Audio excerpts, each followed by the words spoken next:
about the entries, about how I enter the trades, and based off of my entry, because people enter differently. Like I know somebody was talking about EM lines, and people enter off of the EM line, EMA lines. I used to try to trade with EMA lines, but for me, they personally did not work out at all for me. So the works out the best for me is price action and market structure. Those are my favorite ways of trading.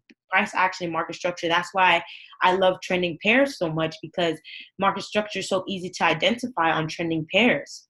So it just makes my life easier. Like I say, I like to keep things super, super simple because I'm not the smartest person in the book, like at all. So I like, thanks, Natalia. So I keep everything super, super simple for myself. So what am I gonna go over today?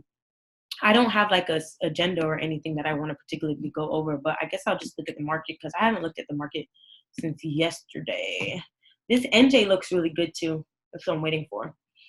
So yeah. I have a question. Yeah, go for it.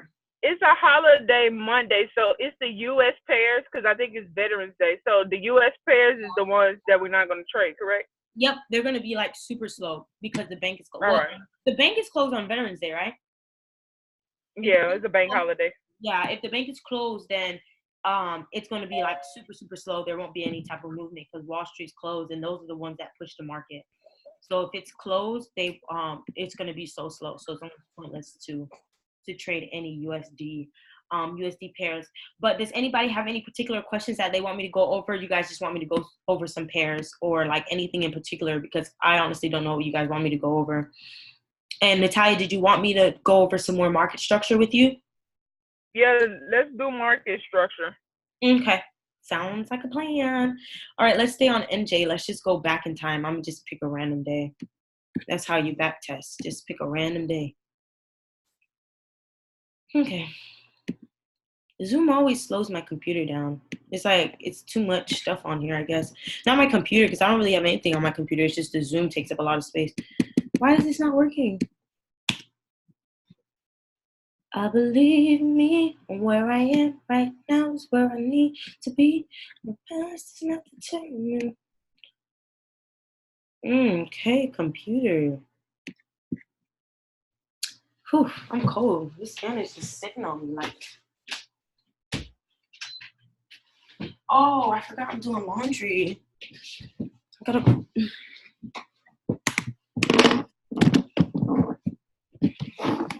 Oh my goodness, computer. Do you really want to take 10 years today?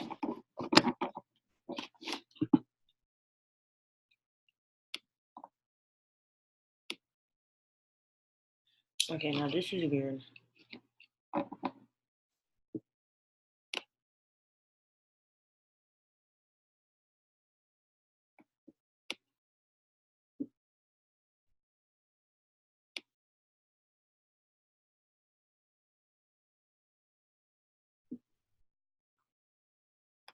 Okay. Oh my gosh, this is killing me right now. I cannot deal with this.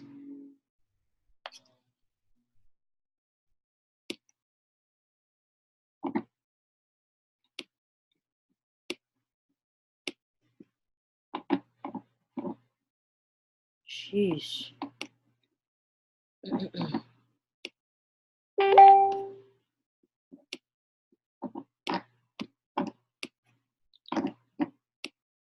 Sorry, guys. I'm just trying to go back. All right, this is cool. This right here is all right. I think Euro NZD would be better. Euro NZD has great market structure. All right, so then we could look at this. And what is that? All right, so guys, market structure. So this market structure was what from like 0 to 100. Within my like first within like my first like 2-3 months of trading, I didn't know about market structure. And then the moment I learned about market structure, my trading turned around like crazy because there's so much information that I was lacking and not realizing what the market does. Market structure is the way that the market moves. So for people that don't realize, what used to happen to me was something like this. I'll show you. Where's this thing? So something like this, for example, say this major impulsive move happened, right? You just looking at the market and you see that this thing is just dropping. So then you just hop in for a sell, right? You just decide to hop in for a sell. Hold on, let me make this thicker too. So you just decide you're going to hop in for a sell. And that instant that you hop in for the sell, right?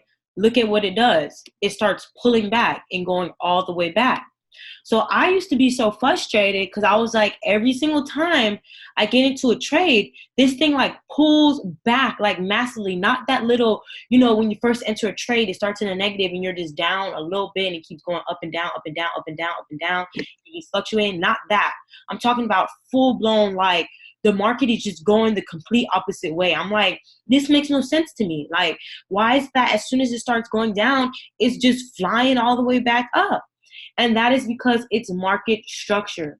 You're never going to see the market just shoot all the way up. Like you see how the market shot up? You didn't just keep shooting up for days and days and days. You're never going to get just a straight line of price just moving continuously up for days. That's not what's going to happen. The market is going to create market structure. Okay, so make sure everybody writes this down. I'm going to talk about what market structure is. Make sure you have your pen, your paper, and your notes, and you're taking notes. What happens with market structure is that the market creates impulsive moves. Okay, so right here is an impulsive move. And then the market pulls back. Okay, and then it creates its continuation down. All right, so this is your impulse.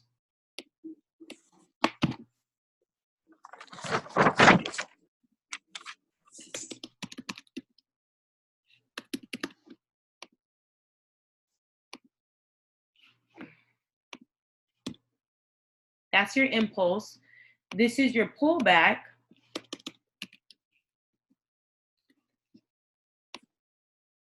And then this is your continuation.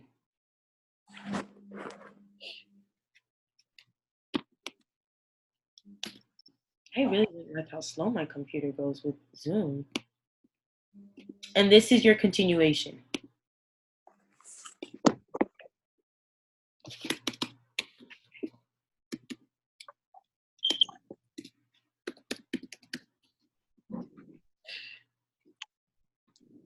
Okay, so the market creates an impulse, a pullback, and a continuation.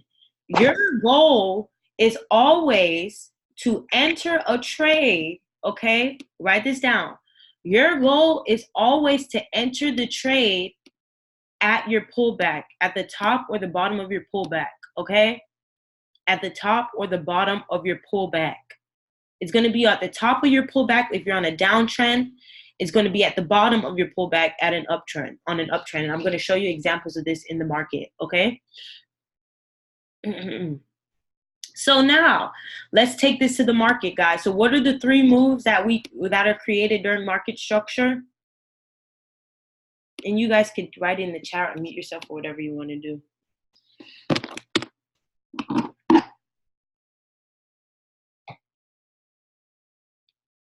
I believe where I am right now is where.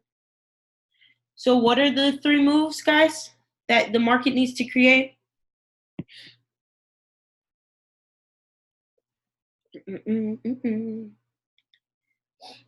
We're creating impulsive moves down, we're pulling back, and then we're creating a continuation.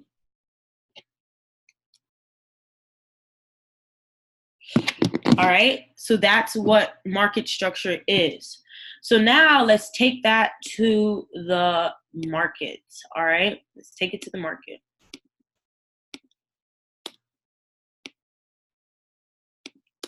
Oh my goodness, I forgot I have this thing on.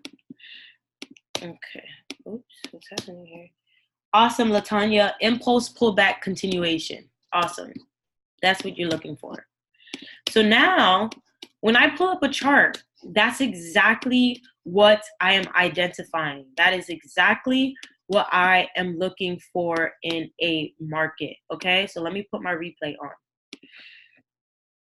All right, so actually, let me pull it back to about here.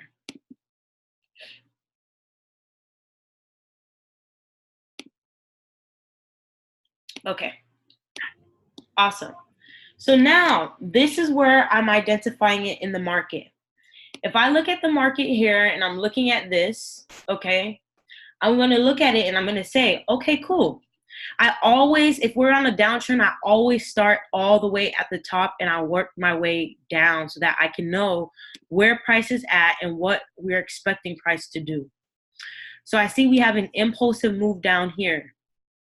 Okay, and this takes practice because when you pull up your chart, you might not easily be able to identify these impulsive moves. But as you stay on your charts more and as you try to identify impulse pullbacks, continuations, that's where it starts getting easier for your eyes. Just from watching this one time, it's not going to help you understand. You have to actually apply what you're learning and go through and identify these impulse pullbacks and continuations.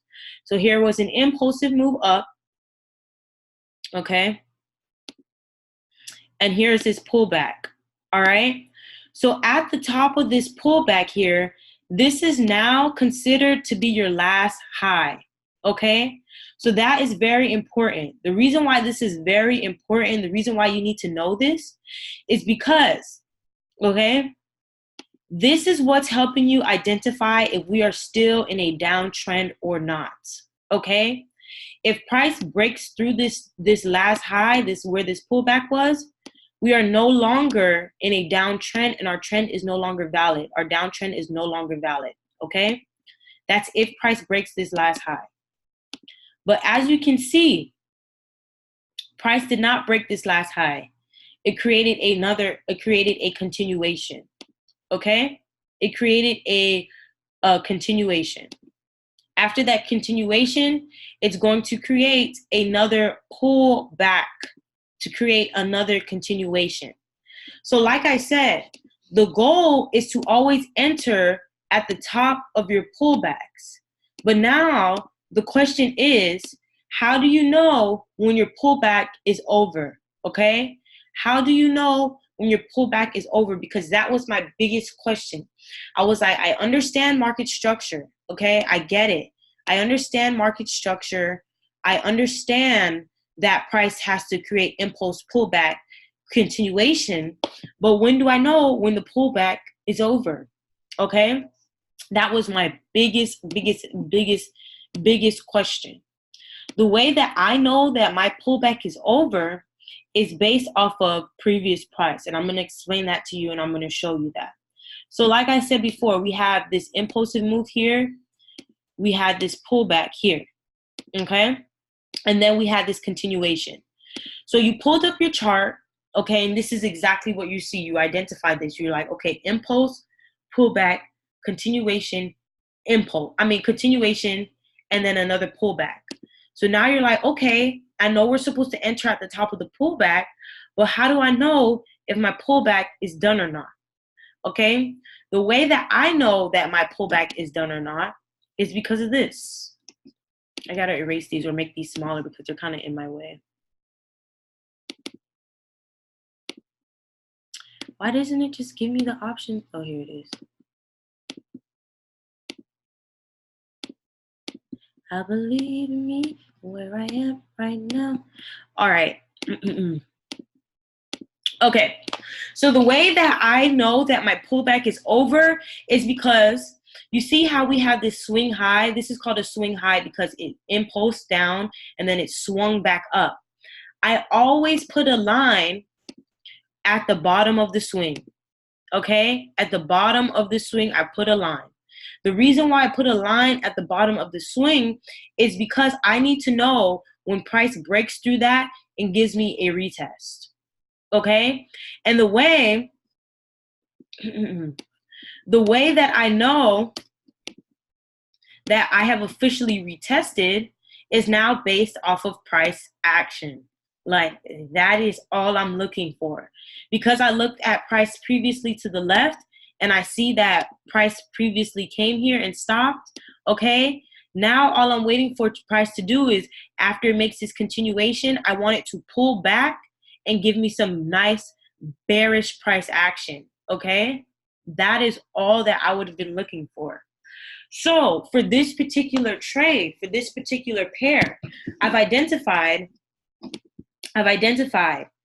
impulse. It pulled back. So this is my last swing high up here. Then it created its continuation. I had put a zone here at the swing low where price had started swinging back up at. I put my zone there because I want to know when price breaks through here and gives me a retest, okay? That's what I want to know. When price comes back and gives me a retest. The way that I know it is a retest is because it gives me price action at a significant zone. That's the only time price action matters, guys. Price action doesn't matter in the middle of a trade. Price action matters when it is at a significant level or significant zone, okay? That's when price action matters. So right here, I see the first price action is this. You see this candle here? What is this candle right here, guys?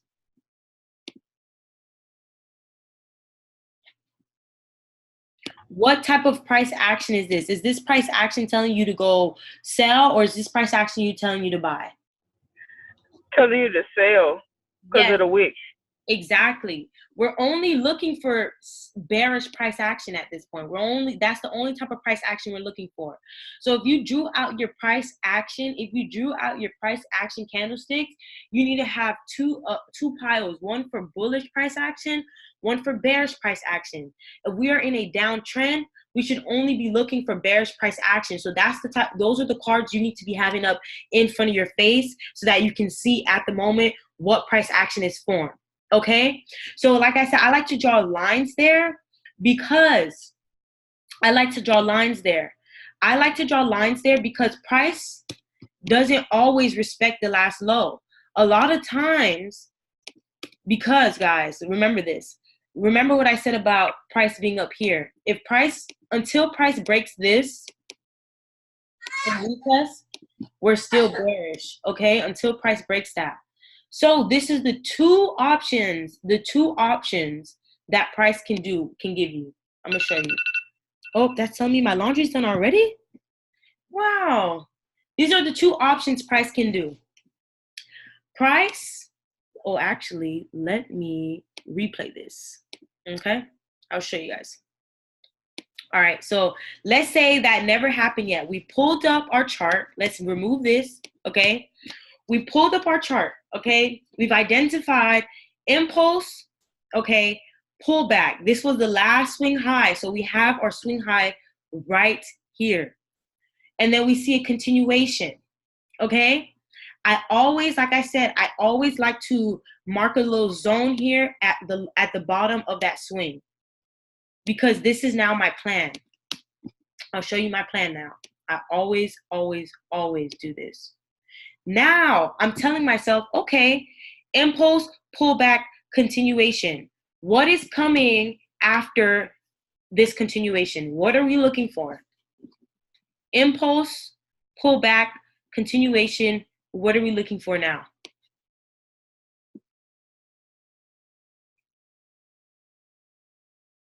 Another pullback, right? Exactly. So now you have these two zones here. This zone here is your market structure zone. This zone here is the zone that's telling you, okay, if price breaks above this zone, we are no longer in seller's territory, okay? So now you also have this zone here, which is the bottom of your swing, okay? So now you create a plan for yourself, and this is the plan. Price can potentially pull back here and give me some bearish price action and I sell, or price can pull back all the way to its structure, then give me its bearish price action and I sell. So those are your two plans because price is still bearish until it breaks this last structure. Okay? So those are the two plans that you create for yourself. So now I'm going to press play and we're going to see what the market does. So at these zones, these two significant zones, This is where we are going to be looking for our price action at. This is where price action is important. This is why it's so important. You see, when I pulled up this chart, I just marked it up and I'm just sitting on my hands and I'm now just waiting because I know what I want to do. When you create a plan for your trading, you become 10 times more successful because you know what you want to do. You just wait for it. So now I'm telling myself, okay, I'm only entering this trade if price pulls back here and gives me some bearish price action, or if price pulls back here and gives me bearish price action, because we don't know what price is going to do. This is why we have plans. Price can just shoot right through the zone and not even care and go straight up here and then give you the bearish price action. So you just want to have both of them marked so you don't miss your entry. All right. So now we press play. Now we press play. And remember, at this point, we're sitting at our hands. I would have an alert set right here. I would have right-clicked, click add alert, and I would have gone about my day, did whatever I would have done throughout the day, and I would have checked it once my alert was hit, because there's no need for me to stare at this. This is a 4-hour time frame I'm looking at right now. Each candle takes 4 hours. So that means I would be sitting here for days, sitting here waiting for this to happen. Instead, I just set an alert and I wait. So now, cool. Okay, so here's the first price action, guys. The first price action that we see. Okay, I'll move these out the way.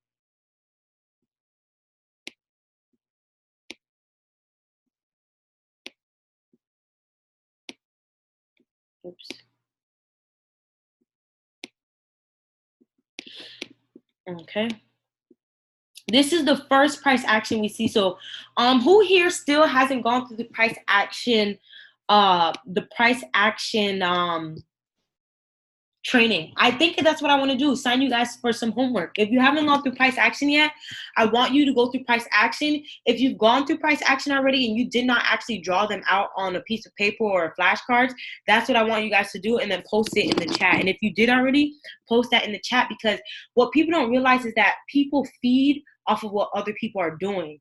So if you're not posting that you're doing something, you're not really inspiring somebody else to do it. And that should be everybody's ultimate goal, because we're all in this situation together. So if somebody sees that you just did your price action flashcards, you're inspiring somebody else to do their flashcards, which is going to make them a better trader and also make you a better trader because you just did it and help somebody else. Okay, so if you did do your flashcards, go ahead and post them in the chat. And if you didn't, do them and then post them when you're done, so that everybody could be doing these flashcards and getting themselves aware of what the different price actions are. Okay. Yes, Tequila, you are all currently on price action. Yes. So right here, this is what we call bearish price action. This is a bearish exhaustion candle. Okay. This candlestick is telling you that once upon a time, price was all the way up here at the top of that candle, at the top of that wick, and then it got pushed back down. Sellers ended up coming in and pushing it back down. So that price action right there is telling you that sellers are coming in hot, like sellers are really in demand. So this price action right here at my zone would have already been my key to enter the trade. That would already have been my key to enter the trade. Okay.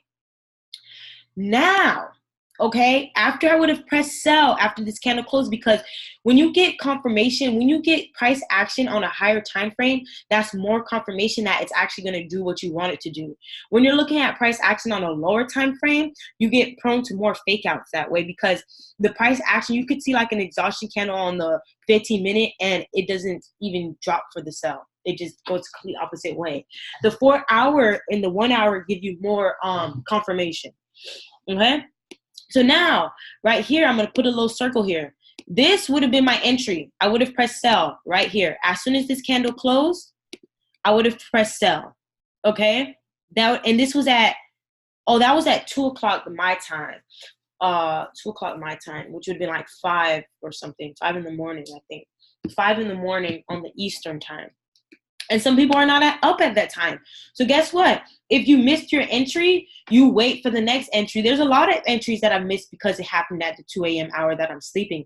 I'm not up at that time, so I missed the entry. There's more trades to come with more entries that could potentially happen. So if you missed your entry because you weren't up or because you didn't hear your alert or you just missed it because you were sleeping, then that's okay. You wait for another entry or you go to a different pair. So now this was my cue to enter the trade for the sell, right? So I entered for the sell.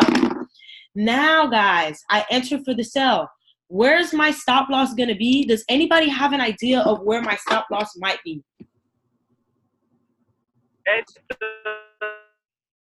Oh, I can't hear you. At swing high?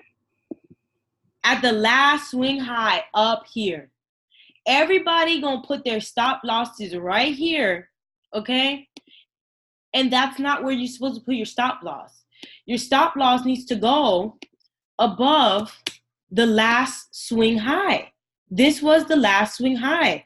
This is where your stop loss needs to go. This red line here is indicating my stop loss. So before you even enter this trade, you're supposed to know this is where your stop loss is going because it's above this last high. Before you even enter this trade, this is where you're going to calculate what your lot size is going to be because you're going to determine how many pips your stop loss is. This is probably a huge stop loss because it's on the 4-hour time frame. If my entry is down here and my stop loss is up here, that's a 277 pip stop loss. It's more than likely it's not going to happen, but that's where your stop loss logically needs to be. And people don't realize that. And then they put on these huge lot sizes, not realizing that price still, guys, could potentially pull back up here. This is where price can still pull back up to because this is the swing high. Price likes to go back to say bye to his friends before he actually takes off. So this right here was all we needed to get. This price action was all we needed to get in for our sell. So you're no wrong. If you get it for this sell based off of this price action and it still went up to the zone, you are still in the right. We are still bearish. And people don't understand that and close themselves out of trades. And they lose all this money when they could have just stayed in the trade and held it and got in a second entry and caught even more pips. But anyways, let me, oh yes, Brittany, exactly, above the market structure.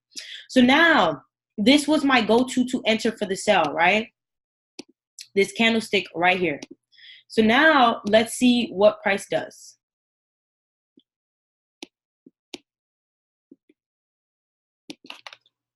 Remember, stop loss up here. So if your stop loss is that big, what that simply means is that you need a lower lot size, okay? You need a lower lot size because you need to give the trade room to breathe so you can actually capitalize on the market, guys. This isn't a get in and I'm making $100 in 5 minutes. No, this is a get in, trust your analysis based off of your rules. My rules was I'm going to enter either here or here if it gives me bearish price action. So I followed my rules. So there's no reason for you to be staring at the chart because you actually went based off of your rules. If you did not go based off of your rules and you spontaneously just entered just because, then you're going to be a little bit nervous and want to stare at your chart. But after this, I would close my trade out and be done because I followed my rule. My rule was I'm entering here at this zone or at this zone if it gives me my bearish price action. And that's what it did. It gave me my bearish price action that I needed. Okay, hold on. So I'm in the trade. So now I press play and see what it does.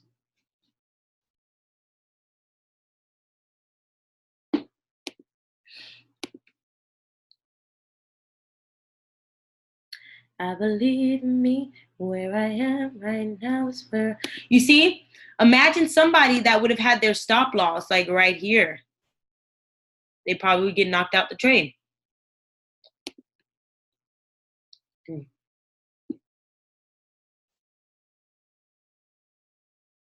I believe in me. This thing is moving pretty darn slow. Let me speed it on up.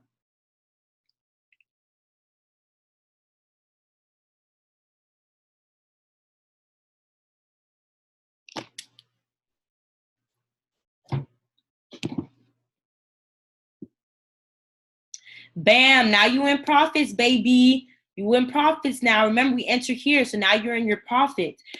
Guys, you got to understand, this is a 4-hour candlestick. These took 4 hours each time to form. That's a lot of days. This was from the 16th of January to now finally it's making his drop on the 16th, which was the following week. The following week, okay? Because there's most likely this probably happened on a Thursday. So, on Friday, the market doesn't move much. So it gives you this, and you held it over the weekend, and then finally it's going to start making its move. There is no one else.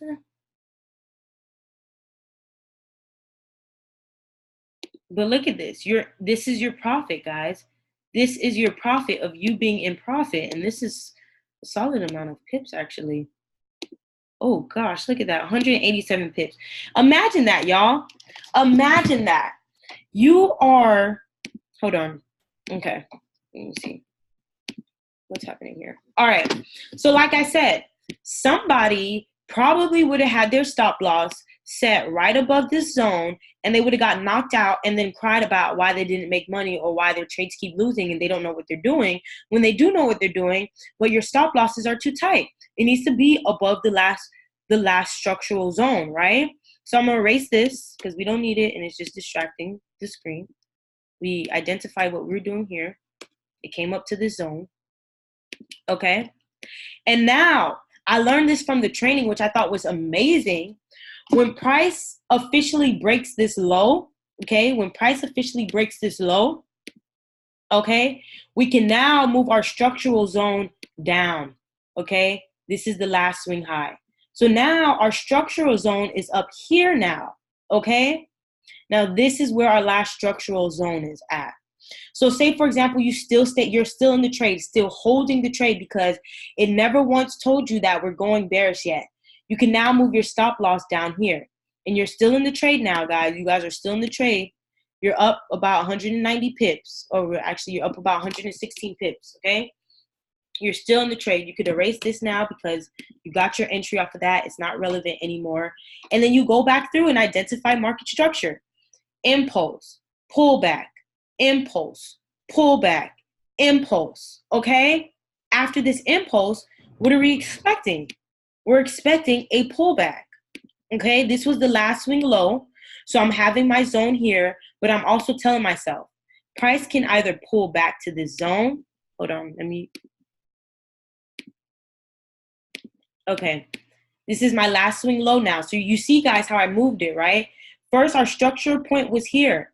Then I had the swing low here. Now we moved our structural point down, and now this is my new swing low. And we're still in this trade, okay? We are still in this trade. We're up about 150 pips, okay? We're up about 150 pips now. Actually, we're still in this trade.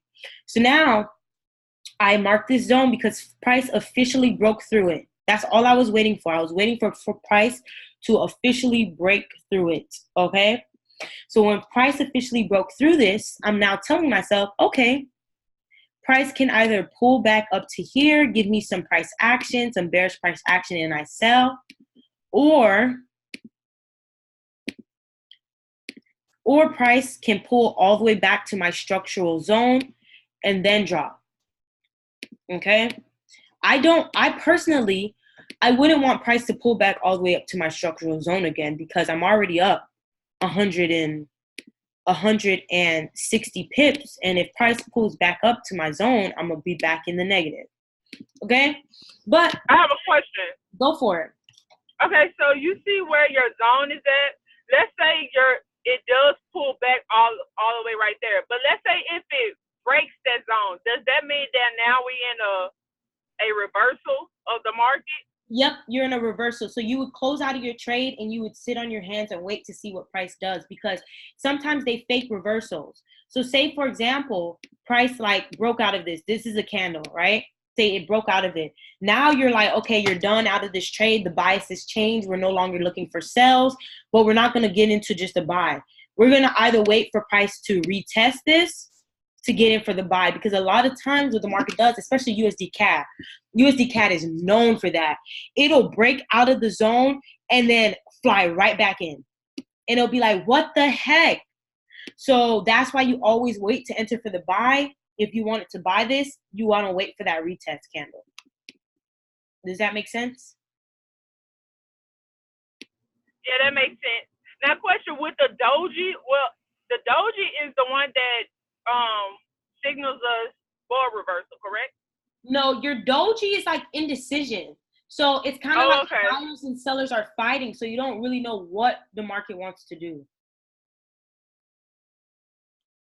So that's what your doji is. It's indecision. So usually when So we only. What were you saying? I'm sorry. So we only know when a reversal is coming when it start breaking zone. Yep, exactly. Okay.